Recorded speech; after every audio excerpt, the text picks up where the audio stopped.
안녕하세요, 김신환입니다. 오늘은 제목 보고 들어오신 분들도 있을 텐데 최근에 개봉한 박찬욱 감독님의 신작 어쩔 수가 없다라는 영화의 내용을 조금 여러분과 얘기해 보려고 합니다. 안경을 하나 맞췄는데 어떻게 조금 전문성이 올라간 듯한 느낌이 드시나요? 사실 제가 저희 채널에서 이런 영화에 대한 이야기 간단하게 한 적은 있지만 이런 식으로 뭔가 거기서 나온 메시지나 이런 것들을 조금 같이 공유한 적은 없는 것 같아요. 앞으로도 그럴 일이 많이 있지는 않겠지만 이 영화라는 게 사실 예전에 라이브에서 잠깐 언급했듯이 그 사람이 놓여있는 상황이나 뭔가 그 사람이 지금 느끼고 있는 감정 같은 것들에 대해서 해석이나 조금 그런 깊이가 달라지는 매체라고 저는 생각을 하거든요. 그리고 지금 이 시점에서 제가 어쩔 수가 없다라는 영화를 보면서 공감하고 많은 울림을 받은 부분들이 있어요. 그런 부분들을 오늘 여러분들하고 이야기를 해보려고 카메라를 켰습니다. 사실 이동진 평론가님의 말투를 좀 따라해볼까 생각해봤는데요. 그건 좀 어렵더라고요.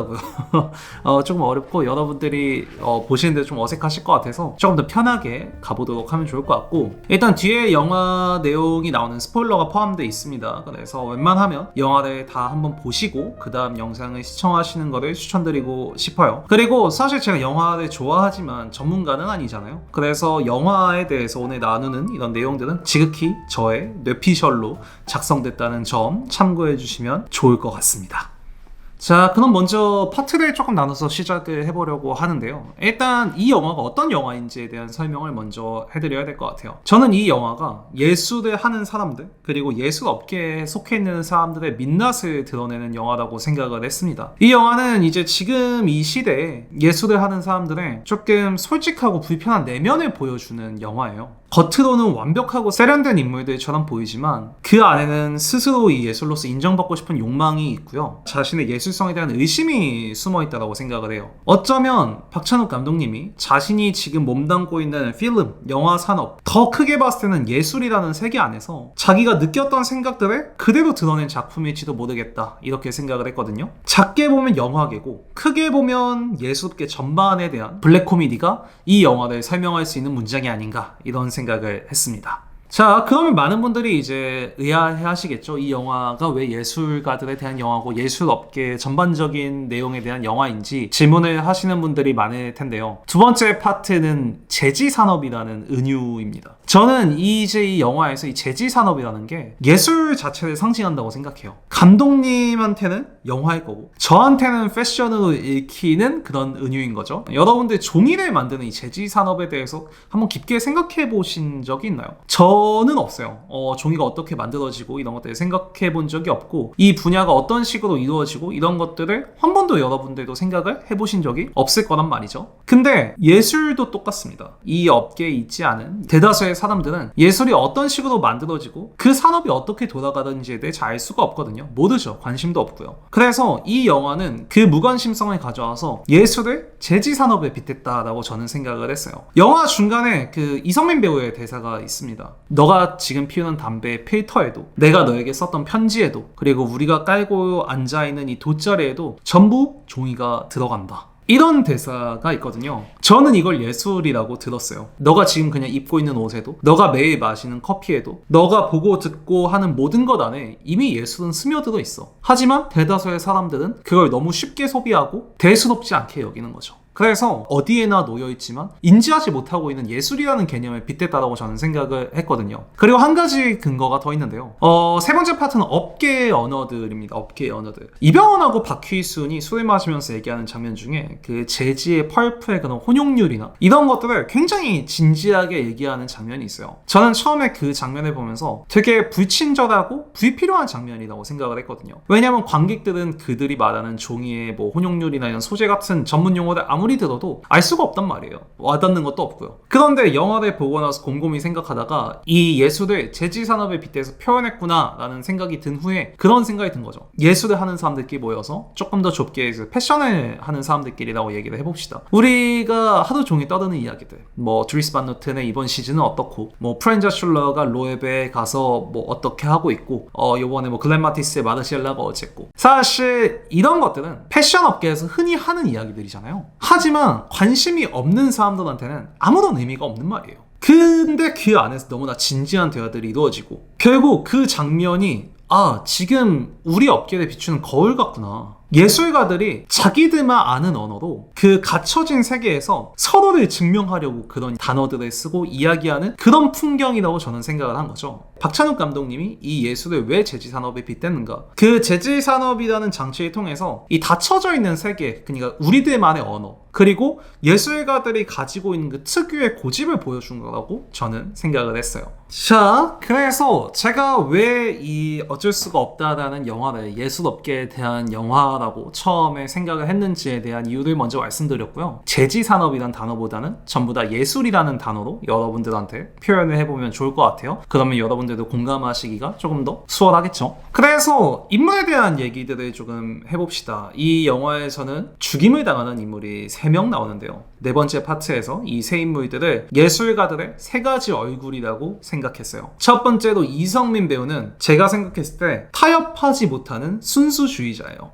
이성민은 평생을 예술에 몸을 바친 사람입니다. 25년을. 실력도 있고 신념도 있고 예술에 대한 진심도 있어요. 그렇지만 세상과 타협하지는 못하죠. 자기가 지금 실직을 한 상황에서도 예술만을 해야 하고 그런 자기가 가지고 있는 취향의 그런 것들을 통해서 카페 같은 걸 할 수도 있지만 그런 것들에도 절대 타협하지 못하고 이런 디지털 기기를 쓰지 않고 아날로그 자기가 몸담았던 예술에 대한 명확한 신념이 있고 종이만 쓰려고 하고 어떻게 보면 가장 세상과 지금 다가오는 시대와 타협하지 못하는 예술가라고 생각할 수 있거든요. 그래서 이성민한테 예술은 생존이 아니라 숙명이에요. 그런데 이성민한테 남은 건 사실 집은 장인어른의 집이고 와이프는 외도를 하고 있고 그리고 결국에는 가장 사랑했던 와이프의 손에 죽임을 당하잖아요. 그런데 그럼에도 불구하고 사실 이성민의 예술은 끝내 인정받습니다. 그 같이 입사 지원을 했었던 사람들 중에서 원래 본질적으로 뽑혀야 될 사람은 이성민이었잖아요. 이성민이 가장 1등으로 합격을 했고 합격 전화를 했지만 어쨌든 이성민이 죽은 상태였고 그래서 박찬욱 감독님이 이성민이라는 캐릭터를 통해서 어떤 얘기를 예술에 사고 싶냐, 이 빠르게 급변하는 이 예술의 시대에서 순수함이 그렇게 큰 가치는 아니다. 하지만 아직도 예술적 순수함, 그 예술에 대한 진심을 알아보고 인정하는 사람들은 남아있다라는 이야기를 하고 싶었던 것 같아요. 이성민은 어쩔 수 없이 해야만 하는 사람, 그러니까 정말로 어쩔 수 없이 예술을 해야 하는 사람의 초상인 거죠. 두 번째로 죽임을 당하는 인물은 차승원입니다. 저는 차승원한테 세련된 이상주의자라는 타이틀을 붙였어요. 차승원은 굉장히 이상적인 예술가의 모습을 하고 있습니다. 여기서 제가 말하는 이상적이란 건 굉장히 단정하고 세련된 외모, 그리고 딸이 들어왔을 때 정말 다정하게 대해주는 다정한 아버지. 일본에 유학도 다녀왔고 일본어에도 능통하고 감각도 되게 세련됐어요. 겉으로 굉장히 완벽하죠. 하지만 이런 캐릭터는 예술 업계에서 환영하지 않아요. 예술가는 배고파야 되고 고통받아야 된다는 편견이 있고요. 행복한 예술가는 타락했다라는 인식이 있어요. 생계를 위해서 구두가게에서 일하지만 누군가에게는 그가 현실과 타협을 해버린 진정하지 못한 예술가의 취급을 받는 거죠. 이 예술업계에서. 차승원도 똑같이 실직을 했지만 차승원은 구두가게에서 알바를 하고 딸에게 여전히 따뜻하고 예술적 감각과 삶의 균형을 동시에 유지하는 캐릭터예요. 그런데 위에서 말한 것처럼 이런 균형감이 예술계에서는 오히려 어색하게 보이는 거죠. 이병헌이 느끼는 열등감이 여기서 나온다고 저는 생각을 해요. 그의 학력, 그런 언어 능력, 그런 세련된 태도, 애티튜드. 이병헌은 그런 차승원을 이제 볼 때마다 배운 예술가라는 그런 벽 앞에서 굉장히 작아지는 캐릭터예요. 왜? 단순히 그건 부러운 게 아니라 자기가 닿을 수 없는 세계에 대한 열망이거든요. 열등감이에요. 그래서 이병헌이 사례 리스트를 처음에 이렇게 만들 때 계속 고민을 해요. 차승원과 자기를 두고 내가 2등인가 차승원이 2등인가 계속 고민을 하는데 차승원은 2등에 올려두고 이력서를 봤을 때 동그라미 치는 부분이 일본어에 능통하다라는 부분에 동그라미를 치고 그게 클로즈업이 되는 장면이 있거든요. 그러니까 이거는 단순한 시기심보다는 배움과 그 차승원의 교양에 대한 열등감이에요. 왜냐면 영화상에서 계속 이병헌의 학력을 강조하는 그런 멘트들이 나오거든요. 고졸이었고 자기가 뭐 야간대학 이런 데서 공부도 했고 이런 멘트들이 계속 지속적으로 나온단 말이에요. 그래서 박찬욱 감독님이 차승원이라는 캐릭터를 통해서 정상성을 가진 사람들을 오히려 불편해하고 이상하게 여기는 예술계의 그런 세태랑 어디서 더 배웠냐를 중요하게 생각하는 사람들의 현실. 이병헌 같은 캐릭터들이죠. 너 학교 어디 나왔는데? 너 전공 뭐 했는데? 그걸 이 업계에 중요하게 생각하는 사람들. 그리고 이 지점에 이 차승원을 등장시켜서 이 영화가 비판하고 싶은 지점이 있는 거죠. 그래서 차승원이 배제된 이유는 예술이 부족해서가 아니라 본인이 가지고 있는 정상성을 배척하는 예술계의 편견 때문이라고 저는 생각을 했어요. 그리고 이제 세 번째로 죽임을 당하는 박휘순이 등장합니다. 박휘순은 저는 시대에 적응한 낭만주의자라는 타이틀을 붙이고 싶어요. 박휘순은 지금 현 시대의 예술가들의 대표하죠. 자신의 작업을 유튜브로도 알리고 그런 자신의 삶을 보여주고 대중과 소통하는 예술가예요. 하지만 그 이면에는 굉장히 외로운 사람이 있죠. 자기의 낭만을 지키기 위해서 아내와 이혼했고 그렇게 얻은 집에서 몇 년 만에 처음으로 바베큐를 해요. 얼마나 외로우면 이병헌하고 처음으로 사석을 갖는 자리인데 거기서 자기의 속내를 다 털어낼 만큼 외로운 사람이에요. 하지만 자신의 일에 애정을 가지고 매일 버티는 사람이기도 합니다. 인력이 부족해서 힘든 와중에도 이병헌이 개나 소나 받는 펄프상이라는 단어를 뱉자마자 발끈하는 모습이 나오거든요. 그만큼 박휘순이 자신의 일에 대해 애정을 가지고 있다는 거고 자신의 일과 자부심, 그걸 끝까지 지키려는 사람이에요. 박휘순은 정말 시대에 맞춰서 변화를 해왔지만 낭만을 잃지 않으려는 예술가예요. 현실적이지만 동시에 감정적인 인물이죠. 그래서 이 박휘순이라는 인물이 가진 외로움이 아마 지금 이 현 시대의 예술을 하는 사람들의 외로움을 투영한 거라고도 저는 생각을 했어요. 그래서 이렇게 3명, 이 영화에서 죽임을 당한 3명에 대한 이야기를 해봤는데 이 3명한테는 공통점이 있습니다. 어떤 거냐면 이 3명은 이병헌 같은 사람들이 만든 프레임에서 나쁘게 비춰져 보일 뿐이지 모두 진심으로 자기가 하는 예술을 사랑하는 사람들이라는 거예요. 그러면 이병헌에 대한 이야기를 마지막으로 해봐야겠죠. 이병헌은 제가 생각했을 때 피상적인 예술가라고 정의를 하고 싶어요. 이병헌이 사실 이 영화의 주인공이잖아요. 그리고 가장 중요한 인물이고. 그런데 역설적이게도 이병헌은 예술을 사랑하지 않습니다. 예술은 이병헌한테 감동이 아니라 그냥 자기 존재를 증명하기 위한 장식품 같은 거예요. 영화 첫 장면에 와이프, 자녀 둘, 강아지 2마리를 끌어안고 이런 얘기를 하는 게 있어요. 아, 다 잃었다. 근데 그건 진짜 자기가 예술에서 느끼는 그런 행복이 아니라 행복해 보이고 싶은 욕망인 거죠. 근거들이 몇 개 있는데 이병헌은 왜 반드시 이 일을 해야 되는지 스스로 얘기하지도 못하는 사람이에요. 손예진, 이제 아내하고 대화할 때 왜 꼭 이 일이어야만 한다라는 그 자기의 당위성을 이성민이 자기의 와이프에게 했던 말을 그대로 빌려서 다시 되뇌기만 할 뿐 자신이 일을 해야 되는 당위성에 대해도 자기의 명확한 의견이 없는 사람인 거죠. 그러니까 자신만의 언어가 없는 사람이에요. 예술가처럼 말은 하고 싶지만 그 말에 진심은 없는 거죠. 이병헌의 취향도 똑같아요. 아내가 식물인간이라고 말할 만큼 영화 내에서 이병헌이 식물을 굉장히 좋아하고 분재를 취미로 가지고 있는 사람으로 이제 나오잖아요. 그런데 저는 그 분재조차도 자기 연출이라고 생각을 했어요. 식물을 가꾸고 교감하는 게 아니라 철사로 묶고 중간에 가지 탁 부러뜨리는 장면이 있거든요. 그 형태를 통제하는 거죠. 그러니까 이병헌한테 있어서 예술은 자기가 통제하고 소유하고 보여줄 수 있는 것 그 이상도 이하도 아닌 거죠. 한 가지 근거가 더 있는데 차승원을 죽이고 나서 자기가 가장 사랑한다라고 보여지는 그 식물들이 즐비한 온실에서 차승원의 시체를 자기가 분재할 때 하는 철사로 굉장히 잔인하게 감거든요. 그 장면이 되게 상징적인 게 결국에 이병헌한테 자기가 다루려고 했던 식물, 자기가 다루려고 했던 예술, 그 모든 건 같은 방식, 통제하고 구속하는 방식으로 자기에게 맞춰서 조형하려고 하는 사람이에요. 그래서 예술이란 건 이병헌에 있어서 소유와 통제와 자기 과시인 거죠. 이병헌은 예술을 전공하지도 못했고 그게 늘 열등감으로 남아있는 사람이에요. 그래서 차승원 같은 사람을 보면 자신이 되지 못한 배운 예술가에 대한 분노가 올라오거든요. 이병헌은 예술을 이해하지 못하는 캐릭터고 단지 이용하는 캐릭터일 뿐이에요. 예술은 자기가 사회적 인정을 받을 수 있는 배경일 뿐이고 예술가라는 타이틀이 자기의 페르소나 같은 거죠. 하지만 결국에 이병헌은 살아남죠. 진심이 없는 사람이 진심 있는 사람들을 모두 지우고 그 자리를 차지한단 말이에요. 박찬욱 감독님이 이병헌을 통해서 사실 지금 예술계를 가장 그대로 보여주는 거죠. 예술보다는 예술가로 보이는 이미지가 더 중요한 시대다. 이병헌은 그 시대를 가장 정확히 상징하는 사람이죠. 결국에는 이병헌이 살아남았고 이런 사람들이 살아남는 건 어쩔 수가 없다라는 거죠. 그래서 앞서서 이병헌에게 죽임을 당한 인물 3명과 그 사람들이 죽인 이병헌에 대한 인물에 대한 캐릭터성을 얘기해봤는데요. 그러면 이 죽는다라는 것들은 왜 이런 식으로 표현이 됐을까? 얘기를 한번 해보면 업계의 풍경이고 사실 현실이죠. 이 영화에서 3명이 죽는데 이 세 사람이 죽는 게 단순히 사건이 아니라 지금 이 예술업계의 자화상이거든요. 이성민 같은 사람에게는 시대에 맞지 않는 꼰대 예술가라는 프레임, 차승원 같은 사람에게는 예술을 버리고 현실과 타협한 배신자, 박희순한테는 진정성을 잃고 대중에게 다가간 상업 예술가로 비춰지는 거죠. 그리고 그들을 죽이는 건 결국 이병헌 같은 사람들이에요. 예술을 사랑하지 않으면서 예술을 수단으로 쓰면서 사용하는 사람들이죠.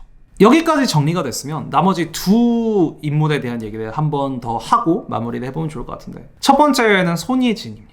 손예진 배우가 맡은 이제 이병헌의 아내죠. 저는 손예진을 이병헌이 대표하는 그런 사람들의 사회적 가면이라고 생각했어요. 겉으로는 굉장히 세련되고 사교적이지만 본인의 목적을 위해서 어떠한 행위도 서스름 없이 할 수 있고, 이병헌이 사람들을 죽이면서 이러고 있는 와중에 본인이 어느 정도 인지를 했음에도 불구하고 하하호호 웃으면서 사교 모임에 나가고, 그리고 이런 얘기를 하죠. 지금 이 업계의 힘든 시기를 다 같이 이겨나가야 해.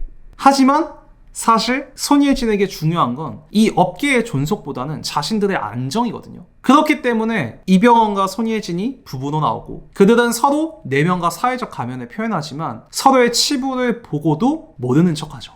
그 다음, 이 영화에서 유일하게 순수한 인물, 제가 생각할 때는 박찬욱 감독님의 페르소나일 수도 있는데 이병헌과 손예진의 딸이라고 생각을 했어요. 이 영화에서 유일하게 그 어떤 사건에 대한 전말도 모르고 관련이 없는 인물이 딸이거든요. 그리고 결국에는 그 딸이 가장 순수한 예술을 하잖아요. 그런데 심지어 예술에 진심이지 않은 손예진하고 이병헌은 자기 딸을 보면서 재능을 알아보지도 못하고, 심지어 레슨을 바꿔야 한다고 말하는 첼로 선생님의 의심 있는 눈초리로 쳐다보기도 하거든요. 그러니까 저는 이 딸이 감독님의 페르소나고, 이 업계에서 이런 갈등에서 벗어나서 순수하게 본인의 예술을 하고 싶은 박찬욱 감독님의 바람이 들어간 캐릭터라고 생각을 했거든요.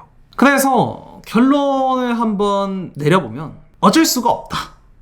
박찬욱 감독님이 이 시나리오를 쓰는데 굉장히 오랜 시간 고민을 했다고 해요. 그 원작의 판권을 따기도 전부터 시나리오를 쓰셨다고 얘기를 했는데, 저는 이제 그 시간에 이 박찬욱 감독님이 이 업계 안에서 이병헌도 되어봤고요, 이성민도 되어봤고, 차승원도 되어봤고, 박희순도 되어본 시간이라고 생각을 했어요. 모든 예술가들이 이런 시기를 갖는다는 것도 저는 공감을 하고요. 그리고 그 모든 인물들을 통과한 박찬욱 감독님이 결국 이렇게 얘기하는 거죠. 어쩔 수가 없다. 예술은 어쩔 수가 없다. 체념이 아니라 인정을 하는 거예요.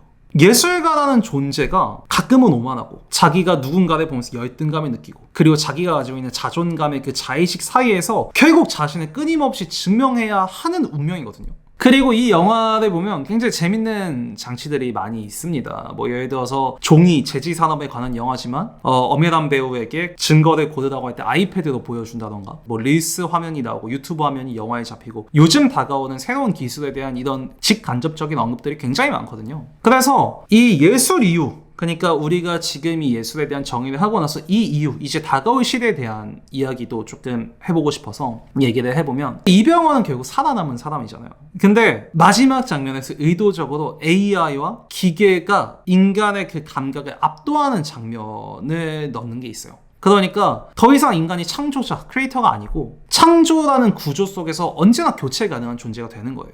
박찬욱 감독님도 명확하게 알고 있습니다. 그러니까 영화에 제가 아까 말했던 직간접적인 장치들을 넣은 거고, AI가 창작의 영역을 분명히 잠식하는 시대가 온다. 그래서 이번 영화를 쉬운 영화로 만들고 싶었지만 결국 또다시 어렵고 불친절한 예술 영화가 나와버렸잖아요. 그마저도 어쩔 수 없었던 일이에요. 박찬욱 감독님이 이병헌처럼 시대의 흐름을 인정하는 사람이지만 동시에 자기가 가지고 있는 진심을 버리지 못하는 사람이기 때문입니다.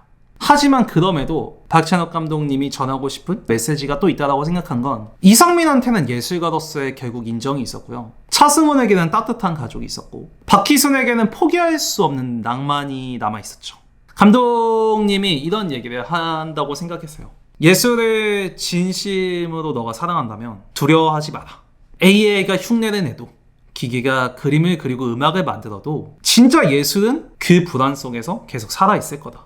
그래서 결국 이 영화는 넓게 보면 예술, 박찬욱 감독님이 속해 있는 영화 업계, 그리고 저한테는 패션이겠죠. 그런 업계에서의 시대상을 보여주면서도 이 영화가 단순히 절망으로 가는 이야기가 아니라 희미하지만 분명히 가능성이 있는 희망이 있다는 걸 얘기하고 싶은 영화라고 저는 생각을 했어요. 그리고 지금 이 패션씬에 대해 가져와 보면 요즘에 업계가 힘들다는 말 정말 많이 들리잖아요. 그리고 들으셨을 거고. 하지만 이 영화를 보고 난 뒤에 저는 그 이유가 외부의 경제 부담 때문만은 아니라고 생각하게 됐어요. 지금 패션씬은 내부의 붕괴가 더 심하다 이런 생각이 들더라고요. 진심으로 브랜드를 전개하고 진심으로 컨텐츠를 만드는 사람들에게 홍대병이네, 쿨한 척하네, 이런 옷을 만드는 것도 모르는 게 입 털어서 아는 척하네, 이런 말을 아무렇지 않게 던지잖아요. 근데 그 말들이 결국 무엇을 죽이고 있는지는 아무도 말하지 않아요. 그런 말들이 죽이고 있는 건 결국 이 업계의 진심인 사람들이거든요. 지금 이런 구조 속에서 이병헌 같은 사람들이 살아남는 거예요. 예술보다 이미지를 더 중요하게 여기고 진심보다는 언어로 잘 포장하는 사람들, 그런 사람들이 득세하면서 패션씬이 스스로를 조금씩 좀먹고 있는 거죠. 지금의 패션씬이 영화의 예술계와 크게 다르지 않습니다. 겉으로는 굉장히 화려하고 하지만 안으로는 공허하고 불안정하죠. 누가 더 진짜냐라는 싸움만 계속하고 있어요. 그런데도 사실 이건 어쩔 수가 없어요. 예술을 하는 사람은 기본적으로 그런 욕망과 비교의식을 가지고 있을 수밖에 없거든요. 그렇기 때문에 패션도 사실 그 본질에서 벗어나기가 힘들죠.